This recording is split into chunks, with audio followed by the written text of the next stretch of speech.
ऐक ना, हा बोल ना. तुला एक सांगायचंय. हा बोल ना, काय सांगायचंय?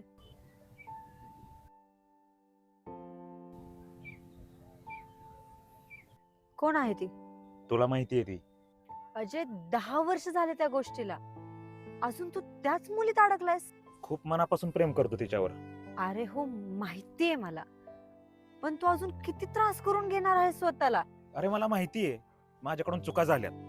मी त्याची माफी सुद्धा मागितली, तरी सुद्धा तिला माझं प्रेम कळत नाही का? माझा जीव तुटतोय ग तिच्यासाठी. तुझं प्रेम आहे तिच्यावरती? हो. तिचं प्रेम आहे का तुझ्यावरती? मला नाही माहिती तिचं माझ्यावरती प्रेम आहे का नाही.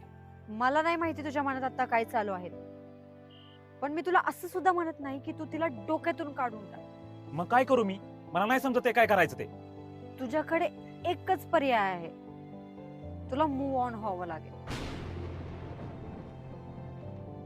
मी तिला जेव्हा जेव्हा विसरायचा प्रयत्न केलाय तेव्हा तेव्हा ती माझ्या आयुष्यात पुन्हा आली. जर तुझं तिच्यावर खरंच प्रेम असेल ना, तर ती तुला एक चान्स नक्की देईल. पण जर तिला चान्स द्यायचाच नसेल ना, तर तू कितीही प्रयत्न कर, तुला ती मिळणार नाही.